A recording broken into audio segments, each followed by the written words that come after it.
நீங்க இப்போ mutual ஃபண்ட்ல investment பண்ணிட்டு இருக்கீங்க இல்ல இன்வெஸ்ட்மெண்ட் பண்ண போறீங்க அப்படின்னா இந்த வீடியோ பாத்தீங்கன்னா உங்களுக்கு யூஸ்ஃபுல்லா இருக்கும். எப்படி ஒரு மியூச்சுவல் ஃபண்ட்ல வந்து எப்படி ஒர்க் ஆகுது, அதுல என்னென்ன மிஸ்டேக் நடக்கு, நம்ம என்ன மாதிரி விஷயங்கள் நம்ம ஃபாலோ பண்ணணும்னு சொல்லிட்டு என்னோட மார்க்கெட் எக்ஸ்பீரியன்ஸை வச்சு என்னோட கிளைண்டோட மைண்ட் செட்டை வச்சும் நான் வந்து இந்த வீடியோவை கிரியேட் பண்ணியிருக்கேன். இது பார்த்தீங்கன்னா கண்டிப்பாக யூஸ்ஃபுல்லாக இருக்கும். நம்ம வந்து என்றைக்குமே பெரிய பெரிய மிஸ்டேக் பண்ண மாட்டோம். சின்ன மிஸ்டேக்கில் தான் நம்மளுக்கு வந்து பெரிய ஆப்பே இருக்குது. அப்படி இருக்கும்போது இந்த சின்ன சின்ன மிஸ்டேக் பார்த்தீங்கன்னா உங்களுக்கு கண்டிப்பாக எஸ்கேப் பண்ண வைக்கும். ஃபுல் கைடன்ஸ் பார்த்தீங்கன்னா உங்களுக்கு இதில் கிடைக்கும். ஒரு பிகினர் டு ஒரு எக்ஸ்பர்டீஸ் வரைக்கும் ஒரு பேசிக் ஐடியா உங்களுக்கு கிடைக்கும். இவ்வளோதான் ஒர்க் ஆகும். நம்ம வந்து மியூச்சுவல் ஃபண்டே நம்மளுக்கு ஒரு சிம்பிளிஃபைக்காண்டி தான் மியூச்சுவல் ஃபண்டே வந்திருக்கு. அதை கொண்டு நம்ம காம்ப்ளிகேட் பண்ணணும்னு கிடையாது. இதுலேயே நம்ம சிம்பிளாக தான் இருக்குது. அந்த சிம்பிளான விஷயங்களை மட்டும் நம்ம தெரிஞ்சுக்கிட்டாலே போதும். இப்போ முதல்ல மியூச்சுவல் ஃபண்டுனா என்னன்னு பார்ப்போம். மியூச்சுவல் ஃபண்டுனா என்னன்னு பார்க்கறதுக்கு முன்னாடி நம்ம ஸ்டாக் மார்க்கெட்னா நம்ம என்னன்னு பார்க்கணும். ஸ்டாக் மார்க்கெட்னா ஒன்றும் இல்லைங்க. இப்போ வந்து ஒரு கம்பெனி ஒருத்தர் ரன் பண்ணுறாரு. அவர் வந்து நல்ல பிஸ்னஸ் போயிட்டு இருக்கு. அடுத்த இடத்துல பிஸ்னஸை எக்ஸ்ப்ளோர் பண்ணணும்னு நினைக்காரு. அவருக்கு வந்து ஒரு 1 கோடி ரூபாய் கேபிட்டல் தேவைப்படுது. ஆனால் வந்து அவர்கிட்ட ஒரு 50 லட்சம் இருக்கு. இன்னொரு 50 லட்சத்துக்கு வந்து அவர் வந்து எப்படிலாம் ஃபண்ட் ரைஸ் பண்ணலாம். ஒன்று கடன் வாங்கலாம், இல்லைனா ஃபேமிலி மெம்பர்ஸோ இல்லை வேற ஏதோ மெத்தட்லனாலும் அவர் வந்து அவரோட ஃபண்டை ரைஸ் பண்ணலாம். இது வந்து ஒரு டைப்பு. இன்னொன்று பார்த்தீங்கன்னா அவங்க வந்து நம்மள மாதிரி பீப்புள்கிட்டையும் அவங்க வந்து ஃபண்ட் ரைஸ் பண்ணலாம். ஐபிஓ மூலியமா அவங்க ஃபண்ட் ரைஸ் பண்ணலாம். நான் பிஸ்னஸ் ஆரம்பிக்க போகிறேன், அதில் வந்து நீங்கள் என்கிட்ட ஜாயின் பண்ணிக்கலாம், நீங்கள் வந்து ஒரு முதலீட்டராக இருக்கலாம் அப்படின்னு சொல்லிட்டு நம்மகிட்ட ஃபண்ட் ரைஸ் பண்ணுவாங்க. நம்மளுக்கு விருப்பத்துக்கு ஏற்ற மாதிரி கிட்டத்தட்ட ஒரு 10 லட்ச ரூபா ஒரு 5 பேர் போடுறாங்கன்னா நம்மளுக்கு வந்து அந்த 10% பார்த்தீங்கன்னா நம்மளுக்கு ஷேர்ஸா இருக்கும். இந்த ஃபண்டை வச்சு அவர் ப்ராஃபிட் பண்றாருன்னா அதுல வர லாபத்தை வந்து நம்மகிட்ட வந்து ஒரு டிவிடெண்ட் மாதிரி ஷேர் பண்ணிக்கிடுவாங்க. இதுதான் ஸ்டாக் மார்க்கெட். இவ்வளவுதான் சிம்பிளிஃபை. ஆனா வந்து இப்போ மார்க்கெட்ல பாத்தீங்கன்னா நம்மளுக்கு வந்து அந்த கொஞ்சம் ஏஜ்டு பீப்புள்லாம் பாத்தீங்கன்னா கொஞ்சம் நெகட்டிவா இதை பத்தி சொல்லுவாங்க.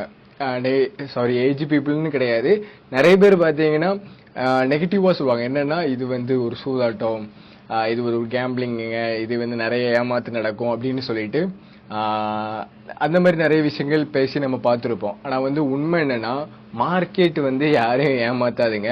மார்க்கெட்ல உள்ளவங்க தான் ஏமாத்துவாங்க. நம்மளுக்கு வந்து இந்த இண்டஸ்ட்ரி மட்டும் இல்லை, எல்லா இண்டஸ்ட்ரியிலும் இந்த மாதிரி சம் ப்ராப்ளம்ஸ் இருக்க தான் சரி. ஆனால் இதில் பார்த்தீங்கன்னா நம்மளுக்கு பெருசாக தெரியுது. அதுக்கு ரீசன் என்னன்னா ப்ராப்பர் நாலேஜ் இல்லாமல் இருக்கிறது தான். மார்க்கெட் அதாவது ஒரு டாக்டர் இருக்காருன்னா அவருக்கு ஆப்ரேஷன் பண்ண தெரியாம அவர் வயிற்றை கிழிச்சிட்டு நிக்காருன்னா அது வந்து கண்டிப்பா ஃபெயிலியர்ல தான் போகும். மார்க்கெட்லயும் அதே மாதிரிதான். மார்க்கெட்டை பத்தி தெரியாம நம்ம உள்ள போனோம்னா கண்டிப்பா அது ஆப்ரேஷன் மாதிரி தான் ஃபெயிலியர்லயும் முடியும். அப்படி இருக்கும்போது தான் நம்மளுக்கு மியூச்சுவல் ஃபண்டு பார்த்தீங்கன்னா ஒரு கை கொடுக்கும். இது பார்த்தீங்கன்னா ஒரு சிம்பிளிஃபையான ஒன்று, நம்மளுக்கு கொஞ்சம் ரிஸ்க் ஃப்ரீயாக இருக்கும் mutual fund. Actually stock market இப்படி தான் ஒர்க் ஆகுது. பீப்புள் வந்து இந்த மாதிரி ராங் தாட்டில் தான் இருக்காங்க. அந்த ராங் தாட் தான் அவங்கள வந்து 6% வந்து ஃபிக்ஸட் டெபாசிட்லேயோ இல்லை வந்து போஸ்ட் ஆஃபீஸ் ஸ்கீம்லேயோ இல்லை எல்ஐசி மாதிரி இதுலேயோ போட்டு அவங்களோட பணத்தை அவங்க வந்து லாஸ் பண்ணுறாங்கன்னு அது கண்டிப்பாக தெரியல. ரிச் டாட் புவர் டாட் அந்த புக்கில் சொல்லுவார், என்னைக்குமே நம்ம ஒரு விஷயம் ஒரு அமௌண்ட்டை செலவு பண்ணுறோம்னா அதில் வந்து கணக்கியல் பண்ணணும், அதை கனெக்ட் பண்ணணும். எவ்வளோ போட்டால் எவ்வளோ கிடைக்கும், அது ஆக்சுவல் ரிட்டர்ன்ஸ் என்ன, இன்ஃப்ளேஷனோட அதை மிங்கிள் பண்ணணும். இதை விட இன்னொன்று ஆல்டர்னேட்டிவ் இருக்கு, அது எப்படி இருக்கு, இந்த மாதிரி விஷயங்களை பண்ணணும். பீப்புள் அது கிடையாது. ஒரு பிளாங்கா நான் பிடிச்ச புயலுக்கு நான் மூணு காலு தான்ப்பா அப்படின்னு சொல்லிட்டு அவங்க சொல்றதுதான் அப்படின்னு சொல்லிட்டு தலைகளை நிற்பாங்கல்ல. அந்த மாதிரி ஆட்களெல்லாம் நம்ம ஒன்றும் பண்ண முடியாது. பட் ஆனால் நீங்கள் வந்து ரொம்ப குழப்பிக்கிறாதீங்க. இதுதான் சிம்பிளிஃபை ஆனது. மற்றபடி அந்த வளர்றது இதெல்லாம் கிடையாது. ஏன்னா வந்து இதுவே இந்தியன் எக்கனாமிக்கோட இது மிங்கிள் ஆகி தான் இருக்கு. அப்படி இருக்கும்போது இது ஸ்டாக் மார்க்கெட் போயிட்டுனா நம்மகிட்ட இருக்கிற எல்லாமே லாஸ் ஆயிரும். அன்றாட வாழ்வு எதுவுமே இருக்காது. அப்படி இருக்கும்போது இது அந்த அளவுக்கு கொலாப் பண்ண விட மாட்டாங்க. அது மட்டும் இல்லாமல் இத்தனை வருஷம் அது நல்லா தான் போயிட்டு இருக்கு, இனிமையும் நல்லா தான் போயிட்டு இருக்கு. ஜஸ்ட் ஃபிளக்சுவேஷன் மட்டும் இருக்கும். 100 ரூபாய்க்கு போகும், 80 ரூபாய்க்கு வரும், அகைன் 200 ரூபாய்க்கு போகும், 150 ரூபாய்க்கு வரும். ஃபிளக்சுவேஷன் இருக்கும். ஃபிளக்சுவேஷன் பார்த்தீங்கன்னா மார்க்கெட்ல மட்டும் கிடையாதுங்க, எல்லா பொருளையும் நம்மளுக்கு ஃபிளக்சுவேஷன் இருக்கு. ஒரு பருப்பு வாங்கினாலும் சரி, நேற்று மளிகைப்பூ 40 ரூபாய்க்கு வித்துட்டு இருந்தது, இன்னைக்கு 20 ரூபாய்க்கு வந்துட்டு 50% ஒரே நாள் ஃபிளக்சுவேஷன் இருக்கா. ஆனால் மார்க்கெட்ல கூட அந்த அளவுக்கு ஃபிளக்சுவேஷன் இருக்காதுங்க. அப்படி இருக்கும்போது அந்த ஃபிளக்சுவேஷன் நம்ம அவாய்ட் பண்ணணும்னா லாங் டேர்ம் ப்ராசஸ் தான். இதுதான் ஆக்சுவல் ஸ்டாக் மார்க்கெட்டு. நான் கொஞ்சம் அதொன்னு போயிட்டேன்.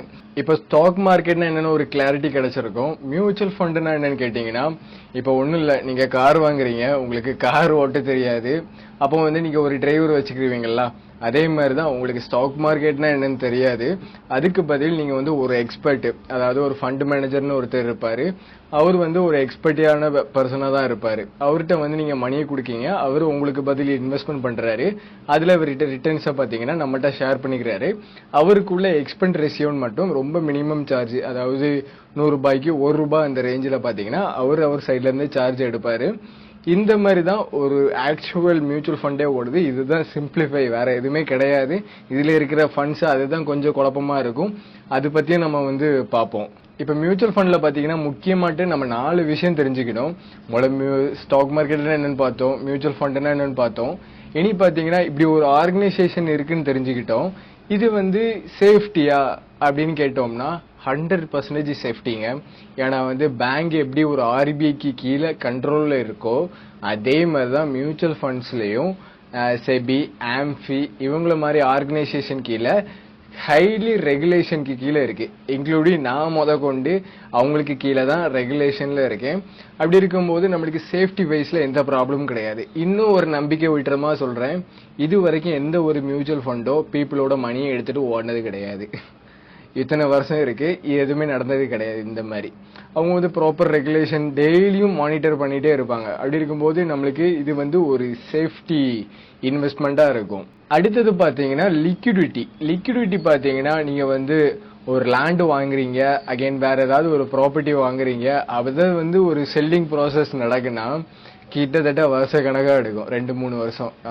ரீசெண்டா எங்களோட ஃபேமிலி லேண்ட் வந்து செல்லிங் ப்ராசஸ் போயிட்டு இருக்கு. அதெல்லாம் பாத்தீங்கன்னா கிட்டத்தட்ட ஒரு 1.5 வருஷமாட்டு அது இழுத்துட்டு இருக்கு. மேபி இன்னும் இழுக்கிறதுக்கு வாய்ப்பு இருக்கு. ஆனா வந்து மியூச்சுவல் ஃபண்ட்ல வந்து நீங்க வித்ட்ரா கொடுக்குறீங்கன்னா 2 டேஸ்ல உங்களோட அக்கௌண்ட்ல வந்துடும். நீங்க எத்தனை கோடி அமௌண்ட் போட்டாலும் வித்தின் 2 டேஸ்ல பாத்தீங்கன்னா உங்க அக்கௌண்ட்ல வரும். நம்மளுக்கு லிக்விடிட்டியில பாத்தீங்கன்னா நமக்கு எப்பவுமே ப்ராப்ளம் இல்லை. நம்ம எப்பனாலும் எடுத்துக்கலாம். சில ஃபண்ட்ஸ் வந்து ELS fund, children fund, retirement fund, இந்த மாதிரி ஃபண்டு டைப்ல போடுறீங்கன்னா ஒரு லாக்கிங் பீரியட் பாத்தீங்கன்னா 3 to 5 இயர்ஸ் இந்த ரேஞ்சில் இருக்கும். இப்போ காம்பவுண்டிங் பாத்தீங்கன்னா ரொம்ப முக்கியமான ஒரு விஷயம். காம்பவுண்டிங்னா என்னன்னு கேட்டீங்கன்னா தமிழ்ல வந்து கூட்டுத்தொகை, அதாவது ஒன்றும் இல்லை, அந்த அமௌண்ட் வந்து மல்டிபிள் ஆகிட்டே போயிட்டு இருக்கும். உதாரணத்துக்கு நீங்க வந்து ஒரு 1 லட்ச ரூபாய் வந்து 2025 இன்வெஸ்ட்மெண்ட் பண்றீங்கன்னா அது வந்து மியூச்சுவல் ஃபண்டு ஆவரேஜ் ரிட்டர்ன்ஸ் படி 2030 பாத்தீங்கன்னா 2 லட்சம் ரூபாய்க்கு வந்துடும். 2035 பாத்தீங்கன்னா 4 லட்சம் ரூபாய்க்கு வந்துடும். அதாவது டபுள் ஆகுது. 2040 பாத்தீங்கன்னா அந்த 4 லட்சம் ரூபாய் 8 லட்சம் ரூபாயா மாறும். 45 பாத்தீங்கன்னா 8 லட்சம் ரூபாய் 16 லட்சம் ரூபாய்ட்டு மாறும். இந்த மாதிரி அமௌண்ட் பாத்தீங்கன்னா நம்மளுக்கு காம்பவுண்டிங் ஆகிட்டே போயிட்டு இருக்கோம். ஆனா இங்க பீப்புள் பண்ற தப்பு என்ன தெரியுமா, 2025 1 லட்சம் ரூபாய் இன்வெஸ்ட்மெண்ட் பண்ணிருப்பாங்க, 2030 ஒரு 2 லட்சம் ரூபாய் வந்துடும். அப்ப அவங்களுக்கு டபுள் த ரிட்டர்ன் நம்மளுக்கு கிடைச்சிட்டு, சரியான ரிட்டர்ன்ஸ் கிடைச்சிட்டு அப்படின்னு சொல்லிட்டு அந்த அமௌண்ட்டை வித்ட்ரா பண்ணுவாங்க. வித்ட்ரா பண்ணிட்டு அகைன் இன்வெஸ்ட்மெண்ட் பண்ணுவாங்க, அகைன் 1 லேக் இன்வெஸ்ட்மெண்ட் பண்ணுவாங்க, மறுபடியும் அவங்களுக்கு முதல்ல இருந்து அந்த ப்ராசஸ் ஸ்டார்ட் ஆகும். இப்படியே அந்த ஒரு சர்க்கிள் நடந்துட்டு இருக்கும். இது பாத்தீங்கன்னா காமனாட்டு நிறைய பேர் எஸ்ஐபியை ஸ்கிப் பண்றது, இன்வெஸ்ட்மெண்ட்டை வித்ட்ரா, மார்க்கெட் கரெக்ஷன்ஸ் ஆகிற நேரத்தில் வித்ட்ரா பண்ணி எடுக்கிறது, இதெல்லாம் பாத்தீங்கன்னா ரொம்ப நம்மளோட வளர்ச்சியை நம்மளே தவளை தாமாயிலே மண்ணெளி போடுமோ அந்த கதை மாதிரி தான். நம்மளோட வளர்ச்சியை நம்மளே கெடுத்துக்கிற மாதிரி. இதுல ரிட்டர்ன்ஸ்ல நான் மியூச்சுவல் ஃபண்ட் டிஸ்ட்ரிபியூட்டர் ஆட்டு, நான் வந்து ஒரு ஃபினான்ஷியல் அட்வைசர் ஆட்டு என்னோட கிளைண்ட்டுக்கு நான் எப்படி பண்ணி கொடுப்பேன்னா, இந்த மாதிரி large cap, flexi cap, small cap, mid cap, இந்த மாதிரி டைப் ஆஃப் இன்வெஸ்ட்மெண்ட்ல வந்து நான் வந்து பெருசா கொடுக்க மாட்டேன். என்னோட இன்வெஸ்ட்மெண்ட் ஸ்டைல் பாத்தீங்கன்னா செக்டர் ரொட்டேஷன். அதாவது இப்போ ஒன்றும் இல்லைங்க, நீங்க ஒரே ஃபண்டில் இன்வெஸ்ட்மெண்ட் பண்ணிட்டு வரீங்க, அதுவும் ஒண்ணுதான். நீங்க இன்னும் எல்இடி டிவிக்கே வராம இன்னும் அந்த பழைய காலத்து பிளாக் அண்ட் ஒயிட் டிவில இருக்கிறதும் ஒண்ணுதான். ஏன்னா வந்து ட்ரெண்ட் மாறிட்டே இருக்கும். அதாவது வெளியே என்ன ரிஃப்ளெக்ட் ஆகுதோ அதுதான் மார்க்கெட்ல ரிஃப்ளெக்ட் ஆகுது. ஏன்னா வந்து ஃபுல்லா பிசினஸ் சம்பந்தப்பட்டது. அப்படி இருக்கும்போது ஒவ்வொரு நேரத்திலையும் ஒவ்வொரு செக்டார் பாத்தீங்கன்னா ரொட்டேஷன் ஆகும். அந்த ரொட்டேஷன் பேஸ் பண்ணி இப்போ என்ன செக்டர் ஓகேவாயிட்டு இருக்கு, எஃப்எம்சிஜியா, அப்போ அதுக்கு ஃபண்டை மூவ் பண்ணுவோம். அடுத்த 6 மந்த்ல பார்த்தீங்கன்னா வேற ஒரு செக்டர் நல்லா இருக்கும், அதுல கொஞ்சம் ஃபண்டு போடுவோம். இப்படின்னு அதுக்கேற்ற மாதிரி அலகேஷன் பண்ணுவோம். ஒரே எஸ்ஐபி அமௌண்ட் எடுத்து மிட் கேப் ஸ்மால் கேப் அதில் பிரிச்சு போடு, டைவர்சிஃபைடு மல்டி அசெட் இன்வெஸ்ட்மெண்ட் அப்படின்னு சொல்லிட்டு மொத்தமாக அந்த மாதிரி அமௌண்ட் போடாமல் எஸ்ஐபி அமௌண்ட்டை லிக்விட் ஃபண்டில் கொண்டு வருவோம். டெப்ட் ஃபண்டில் ஃபர்ஸ்ட் கொண்டு வருவோம். டெப்ட் ஃபண்ட்ஸில் வருதுன்னா அது பார்த்தீங்கன்னா நம்மளுக்கு ரிஸ்க் ஃப்ரீயாக இருக்கும். ரிஸ்க் ஃப்ரீனா இறங்காது, அது ஒரு ஸ்டேபிள் க்ரோத்தாக இருக்கும்.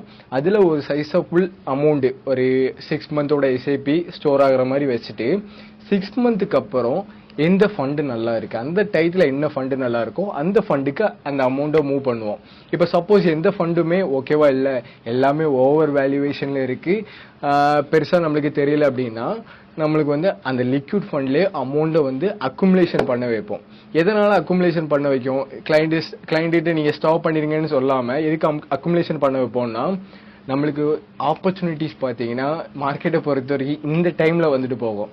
இப்போ நான் பேசிட்டு இருக்கிற நேரத்தில் ஆட்டோ செக்டர் பார்த்தீங்கன்னா ஒரு 1 மந்த்துக்கு முன்னாடி கிட்டத்தட்ட ஒரு 40% வரைக்கும் கரெக்ஷன்ஸ் ஆயிடுச்சு. ஒரே ஒரே ஒரே ஸ்பீடில் வரைக்கும் வந்துட்டு அது ரெக்கவரி ஆகி போச்சு. அந்த மாதிரி டைமிங்லாம் வந்து நம்ம கிளைண்ட் கிட்ட பேசி வாங்கி அது வந்து ரொம்ப அது வந்து நம்மளுக்கு ஒர்க் அவுட்டே ஆகாது, அதில் வந்து பணமும் சம்பாதிக்க முடியாது. இந்த மாதிரி அக்குமுலேஷன் ஆகி நம்ம வந்து ஈஸியாகவும் ஸ்விட்சும் பண்ணிக்கலாம். இது வந்து நான் வந்து என்னோட ஸ்டைல் ஆஃப் இன்வெஸ்டிங், இது வந்து நல்லா ஒர்க் அவுட் ஆகிட்டு இருக்கு. என்னோட கிளைண்ட்ஸ்க்கு பார்த்தீங்கன்னா ஃபுல்லாகவே நான் இதுதான் பண்ணிட்டு இருக்கேன். இப்போ 4வது பார்த்தோம்னா பீப்புளுக்கு வந்து ஒரு ஒரு இன்வெஸ்ட்மெண்ட்டோ ஒரு லம்சம் அமௌண்ட் நல்லா சேர்த்துட்டோம் அப்படின்னா ஒரு நல்ல ஒரு திருப்தி இருக்கும். நம்ம வந்து நல்ல அமௌண்ட் சேர்த்துட்டோம்டா அப்படின்னு சொல்லிட்டு ஒரு நல்ல ஒரு திருப்தி இருக்கும்.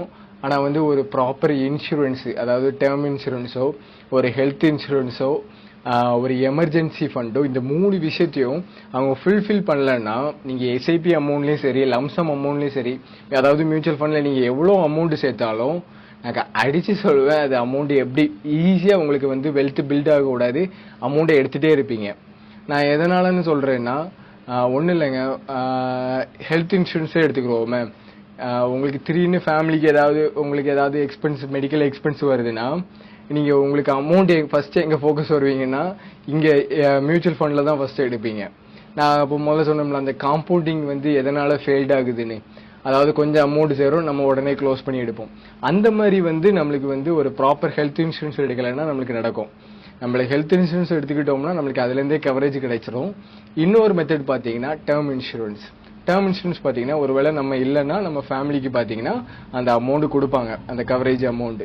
இதே எடுத்து வைக்கலன்னா, சப்போஸ் உங்களோட சின்ன அமௌண்ட் தான் சேர்த்துருக்கீங்க, பெரிய அமௌண்ட் தான் சேர்க்கல அப்படின்னா டேர்ம் இன்சூரன்ஸில் வந்து எடுக்கலைன்னா அப்படி உங்களுக்கு ஏதாவது ஆகுதுன்னா ஃபேமிலி பார்த்தீங்கன்னா இந்த சின்ன அமௌண்ட்டை வச்சு அவங்களால ஒன்றுமே பண்ண முடியாது. சப்போஸ் ஒரு பெரிய அமௌண்ட் 1 கோடி ரூபாய்க்கே ஒரு கிட்டத்தட்ட 5000 ரூபாய் 10,000 ரூபாய் தான் நீங்கள் டேர்ம் இன்சூரன்ஸ் கட்டுவீங்க. அப்படி இருக்கும்போது அந்த டேர்ம் இன்சூரன்ஸ்லேருந்து நம்மளுக்கு வந்து கவரேஜ் அமௌண்ட் போயிடும். அதை வந்து நீட்டாக அவங்க ஏதாவது ஒரு மியூச்சுவல் ஃபண்டில் போட்டாங்கன்னா மாதம் 1 லட்ச ரூபா வரைக்கும் வித்ட்ரா பண்ணி எடுத்துகிட்டே இருக்கலாம். இது வந்து டேர்ம் இன்சூரன்ஸோட அட்வான்டேஜ். இன்னொன்று பார்த்தீங்கன்னா எமர்ஜென்சி ஃபண்டு. எமர்ஜென்சி ஃபண்டில் பார்த்துக்கிட்டிங்கன்னா நம்மளுக்கு ஒரு 3 to 6 மந்த்துக்கு தேவையான எக்ஸ்பென்ஸ் மணியை பார்த்தீங்கன்னா எமர்ஜென்சி ஃபண்டில் வைக்கணும். எதனால் எமர்ஜென்சி ஃபண்டில் வைக்கணும்னா திடீர்னு ஏதாவது ஒரு பெரிய செலவு வைக்கும். ஒன்றும் இல்லை, உங்கள் ரிலேட்டிவ்ல யாருக்காவது கல்யாணம் வரும், அவங்களுக்கு கண்டிப்பாக தங்கத்தில் தான் ஏதாவது ஒன்று செஞ்சாகணும். அப்படி இருக்கும்போது டப்புன்னு அந்த அமௌண்ட் புரட்டணும். அப்போ வந்து ஒன்று கடன் வாங்க பார்ப்பீங்க, இல்லைன்னா மியூச்சுவல் ஃபண்டை க்ளோஸ் பண்ணி எடுக்கணும்னு பார்ப்பீங்க. அந்த மாதிரி நேரத்தில் எமர்ஜென்சி ஃபண்டு, மெடிக்கல் எக்ஸ்பென்ஸு, வேறு ஏதாவது ரிப்பேர் வருது, ஏதாவது ப்ராடக்ட் ரிப்பேர் வருது, இந்த மாதிரி நேரத்துலாம் பார்த்தீங்கன்னா எமர்ஜென்சி ஃபண்டு பார்த்தீங்கன்னா ஹெல்ப்ஃபுல்லாக இருக்கும். கூடவே இந்த 3 விஷயமும் பாருங்கள். நான் பொதுவாக என்னோட கிளைண்ட்டுக்கிட்ட சொல்கிறது என்னென்னா, இன்சூரன்ஸை பொறுத்த வரைக்கும் என்கிட்ட தான் சர்வீஸ் எடுக்கணும்னு அவசியமே கிடையாது. நீங்கள் உங்களுக்கு தெரிஞ்ச பீப்புளும் சரி, உங்களுக்கு தெரிஞ்ச ஆன்லைன்லேயும் பார்த்தீங்கன்னாலும் சொல்லுங்கள், நான் உங்களுக்கு ஃப்ரீ அட்வைஸ் பண்ணுறேன். எது நல்ல ஃபண்டுன்னு கூட நான் உங்களுக்கு செலக்ட் பண்ணி உங்களுக்கு ஃப்ரீயாகவே நான் கைடன்ஸ் பண்ணுறேன். அது மட்டும் இல்லாமல் ஃப்யூச்சரில் அது ரிலேட்டடாக ஏதாவது ப்ராப்ளம் வந்தாலும் அதுக்கு கூட நான் உங்களுக்கு ஹெல்ப் பண்ண தயார். ஆனால் எடுத்து வச்சுக்கங்கன்னு சொல்லுவேன். ஏன்னா வந்து இந்த காம்பவுண்டிங் பார்த்தீங்கன்னா நம்மளுக்கு எந்த விதத்துலையும் அஃபெக்ட் ஆகிடக்கூடாது. அந்த ரீசனில் பார்த்தீங்கன்னா நான் வந்து இது நீட்டாக கிளைண்ட்டுக்கிட்ட அப்பப்போ டாட்டாக சொல்லி வச்சுருவேன். இது பார்த்தீங்கன்னா ஒரு 4 முக்கியமான விஷயம். அடுத்தது பார்த்தீங்கன்னா இந்த சின்ன காமன் மிஸ்டேக் நடக்கும்ல, சின்ன தப்புகள் பண்ணுவோன்னு, அதை பற்றி ஒன்று ஒன்றா பார்ப்போம். இது பார்த்தீங்கன்னா ஃபஸ்ட்டு பார்த்தீங்கன்னா எஸ்ஐபி வந்து ஸ்கிப் பண்ணுறது. எந்த மாதிரி நேரத்தில் ஸ்கிப் பண்ணுவாங்கன்னா, மார்க்கெட் வந்து ஒரு கரெக்ஷன்ஸ் ஆகிற நேரத்தில். அதாவது மார்க்கெட் இறங்கும்போது நம்மளுக்கு சந்தோஷமாக இருக்கும். ஆனால் மார்க்கெட் கொஞ்சம் இறங்கிட்டுனா நம்மளுக்கு கஷ்டமாயிரும். எஸ்ஐபி ஸ்கிப் பண்ண பார்ப்போம். டப்புன்னு அமௌண்ட்டை வித்ட்ரா பண்ணி எடுக்கிறது பார்ப்போம். இந்த மாதிரி நேரத்தில் இந்த மாதிரி விஷயங்கள் பண்ணக்கூடாது. ஏற்றம்னு இருந்ததுன்னா ஒரு இறக்கம்னு ஒன்று இருக்க தான் செய்யும். அகெயின் ஏற்றம் இருக்க தான் செய்யும். எந்த ஒரு ஹியூமனோட லைஃப்பை எடுத்து பாருங்கள், ஒரு அப் அண்ட் டவுன் இருந்துக்கிட்டே தான் இருக்கும். அதாவது இந்த ஹார்ட் பீட்டு கூட நம்மளுக்கு அப் அண்ட் டவுனில் தான் போயிட்டுருக்கும். நேராக போச்சுன்னா அது அவுட்டு. அதே மாதிரி தான் மார்க்கெட் நேராக போச்சுன்னா மார்க்கெட் அவுட்டு. அப் அண்ட் டவுனோடு போனால் தான் மார்க்கெட் ஹெல்த்தியாக இருக்குதுன்னு அர்த்தம். அப்போ இறங்குதுன்னா அது ஒரு ஹெல்த்தி மூவ் தான், உங்களுக்கு அட்வான்டேஜ் தான். ஏன்னா வந்து ஒரு பொருள் கம்மியான ரேட்டில் கிடைக்கி வாங்கி வைக்கிங்க, அது ஏறும்போது பயங்கர க்ரோத் இருக்கும். அப்படி இருக்கும்போது எஸ்ஐபி ஸ்கிப்பே பண்ணாதீங்க. அதுக்கப்புறம் பார்த்தீங்கன்னா இந்த நியூஸு, யூடியூப் சேனலு, இன்ஸ்டாகிராமு அப்படின்னு சொல்லிட்டு எங்கெங்கே யாரோ பேசுகிறதெல்லாம் கேட்டு ஃபுல்லாக மண்டைக்குள்ளே ஏற்றி நம்மளுக்கு ஒரு குழப்பமாட்டு ஆகி தேவையில்லாத டிஸ்டன்ஸ் எடுப்போம். மார்க்கெட்டை பொறுத்த வரைக்கும் ஃபஸ்ட்டு ரூலே என்னென்னா, இந்த மாதிரி விஷயங்களை நம்ம பண்ணக்கூடாது. இது பார்த்திங்கன்னா கண்டிப்பாக நம்மளோட அமௌண்ட்டு சேர்க்கக்கூடாது, குழப்பந்தான் வரும். அப்படி இருக்கும்போது நியூஸ்லேயும் சரி அதெல்லாம் பார்த்தீங்கன்னா நிறைய நியூஸே பார்த்தீங்கன்னா நியூஸில் என்ன உண்மையான நியூஸாக போடுறாங்க. ஒவ்வொருத்தரும் ஒவ்வொரு பாலிட்டிக்ஸு கீழே வச்சு ரன் ஆகிட்டு இருக்காங்க. அப்படி இருக்கும்போது நம்மளுக்கு அங்கே ஒரு குவாலிட்டியான நியூஸ் வராது. அதனால் நியூஸ்லாம் பாருங்கள், ஆனால் வந்து இதெல்லாம் பெருசாக நம்பணும்னு தேவை கிடையாது. மார்க்கெட் வந்து பல வருஷம் கணக்காக இருக்குது, பல நியூஸஸை பார்த்துட்டு தான் வந்துட்டுருக்கு. இனி ஃப்யூச்சரில் எந்த நியூஸஸ் வந்தாலும் அதை பார்த்துட்டு தான் மார்க்கெட் அதோட மூவ் படி அது அப் அண்ட் டவுன் போய்கிட்டே தான் இருக்கும். நீங்கள் வந்து ஊன்னு கற்றுனாலும் அது மாறப்போது கிடையாது. அப் அண்ட் டவுன் அந்த ரேஞ்சு தான், வேறு எதுவுமே கிடையாது. ஆனால் நல்ல ஒரு மூவ் ஆகிட்டு போயிட்டே இருக்கும். இப்போ மூணாவது பார்த்தீங்கன்னா இன்வெஸ்ட்மெண்ட் பண்ணிவிட்டு நாளைக்கே திறந்து பார்ப்பாங்க, எவ்வளோ ஏறி இருக்குது அந்த ஆப்பை போட்டு இது பண்ணிவிட்டு. இப்போ என்னோடய மொபைலில் பார்த்தீங்கன்னா நான் வந்து கிட்டத்தட்ட 2-3 ஆப் வச்சுருக்கேன். எந்த ஆப்புமே என்கிட்ட லாகின் கிடையாது, எல்லாமே டெலீட் தான். டப்புன்னு ஏதாவது ஒரு கிளைண்ட்டு ஏதாவது டவுட்டு கேட்காங்கன்னா அப்போ மட்டும்தான் இன்ஸ்டால் பண்ணுவேன். ஏன்னா வந்து எல்லாமே நம்மளுக்கு பேன் கார்டு பேஸ் பண்ணி தான் இருக்குது. பேன் கார்டு பேஸ் பண்ணியிருக்கனால நம்ம எதுக்குமே நம்ம வந்து கவலைப்படணும் தேவை கிடையாது. அப்படி இருக்கும்போது பேன் கார்டு பேஸ் பண்ணி நம்ம ஈஸியாக எடுத்துக்கலாம். அப்படி இருக்கும்போது அந்த ஆப்பை டெலிட் பண்ணி போடுறது நல்லது. அதை வந்து ரொம்ப சைக்காலஜியாக நம்மளுக்கு அஃபெக்ட் ஆகும். பெரிய அமௌண்ட்லாம் சேர்க்க விடாது. நான் இன்வெஸ்டிங் ஆரம்பித்த புதுசு காலத்துலலாம் 100 ரூபா போட்டிருப்பேன், 200 ரூபா போட்டிருப்பேன், அது டபுள் ஆகும். ஒரு அமௌண்ட் லம்சம் பெரிய அமௌண்ட்டு போட்டிருப்பேன், அது டபுள் ஆகும். டப்புன்னு க்ளோஸ் பண்ணி எடுப்பேன். அதுக்கப்புறம் பார்த்திங்கன்னா நல்லா மேலே போகும். இந்த மாதிரி சர்க்கிள்லாம் எனக்கு நிறைய நடந்திருக்கு. அதனால் இந்த மிஸ்டேக்கை நம்ம பண்ணக்கூடாது அப்படின்னு சொல்லிட்டு அதை டெலிட் பண்ணி போட்டுருவேன். சில இன்வெஸ்ட்மெண்ட்ஸ்லாம் பார்த்திங்கன்னா எங்கள் அம்மா பேரில் தான் நான் மூவ் பண்ணியிருக்கேன்.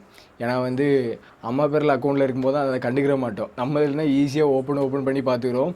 அதனால் அதெல்லாம் வந்து அம்மாக்குள்ளதை கண்டுக்கிறது கிடையாது. பாஸ்வேர்டும் கொஞ்சம் டஃபஸ்ட்டாக போட்டு வச்சுருவேன். ஃபர்கெட் பாஸ்வேர்ட் கொடுக்கணும்னா அது ஏதாவது ஒரு மறுபடியும் பேன் கார்டு போட்டு அம்மாட்ட ஓடிபி வாங்கி அப்படின்னு ஒரு லென்த்தி ப்ராசஸ் போனதுனால அது வந்து அப்படியே இருக்குது. நம்மளுக்கு பேன் கார்டு பேஸ் பண்ணி தான் நம்ம எப்போனாலும் அதை வச்சு நம்ம ஓப்பன் பண்ணி எடுத்துக்கலாம். அப்படி இருக்கும்போது கவலைப்பட தேவையில்லை. நம்மளுக்கு வந்து ஓயாமல் ஓப்பன் பண்ணணும்னு அவசியம் கிடையாது. அதுக்கப்புறம் பார்த்தீங்கன்னா எஸ்ஐபி பார்த்தீங்கன்னா ஒரே அமௌண்ட்டில் போயிட்டுருக்கும். நிறைய பேருக்கு ஒரு 1000 ரூபானா 1000 ரூபாய் அந்த ரேஞ்சிலே போயிட்டுருக்கும். அந்த மாதிரி இருக்கக்கூடாது. ஏன்னா வருஷம் போக ஒரு 10 வருஷத்துக்கு முன்னாடி 100 ரூபா பெருசாக இருக்கும்.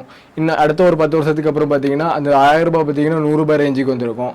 அப்போ 1000 ரூபாய் ரேஞ்சிலே நம்ம சேவ் பண்ணிட்டு இருந்தால் அப்போ நம்மளோட இன்வெஸ்ட்மெண்ட்ஸ் பார்த்தீங்கன்னா பெருசாக வளராது. அப்போ ஏதாவது ஒரு டாப் அப் மெத்தடில் நம்ம போட்டு வச்சுக்கணும்.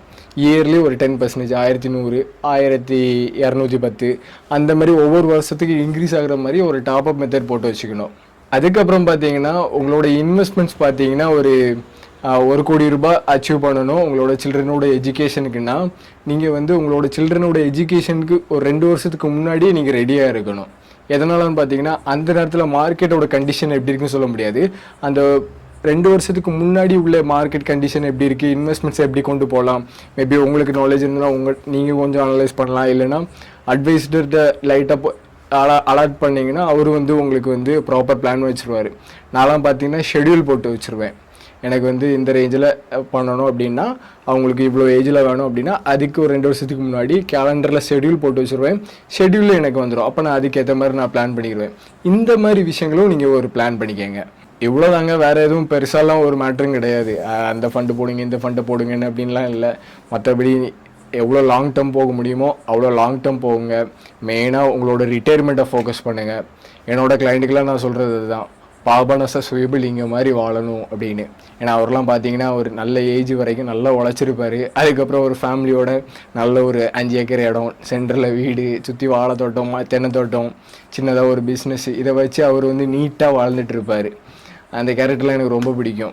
அந்த மாதிரி நம்மளோட ரிட்டையர்மெண்ட் அமைச்சிக்கணும். அதுக்கு வந்து ஒரு நல்ல ஃபண்டு வந்து நீங்கள் ரெடி பண்ணிக்கணும். அதுக்கப்புறம் இந்த மாதிரி சிட்டி லைஃப்பில் கடந்து மல்லி கட்டிக்கிட்டு அங்கே கடந்து போட்டி போகாமல் அப்படின்னு சொல்லிட்டு மண்டையை குழப்பிட்டு இருக்கிறதுக்கு ஏதாவது ஒரு நல்ல ஒரு ஒதுக்குப்புறமான இடத்துல நல்ல ஒரு 5 ஏக்கருக்கு வாங்கி இந்த மாதிரி பண்ணோம்னா கொஞ்சம் நல்லாயிருக்கும். அதோட அந்த படம் பார்க்கும்போது என்னையை நினச்சி பாருங்கள். இவ்வளோ நேரம் இந்த வீடியோ பார்த்ததுக்கு ரொம்ப நன்றி. இந்த வீடியோ புரிஞ்சிருக்கும்னு நினைக்கிறேன். போய் சொல்லாதீங்க, எனக்கே புரியலை, உங்களுக்கு எப்படி புரிஞ்சிருக்கும். ஒரு ஸ்பீடாக கொஞ்சம் ஒர்க் இருக்கனால கொஞ்சம் ஸ்பீடாக போனேன். ஓகே, இருந்தாலும் புரிஞ்சிருக்கணும்னு நினைக்கிறேன். மேற்கொண்டு இது டவுட் இருக்குன்னா கால் பண்ணிக்கோங்க, நான் உங்களுக்கு கிளியர் பண்ணுறேன்.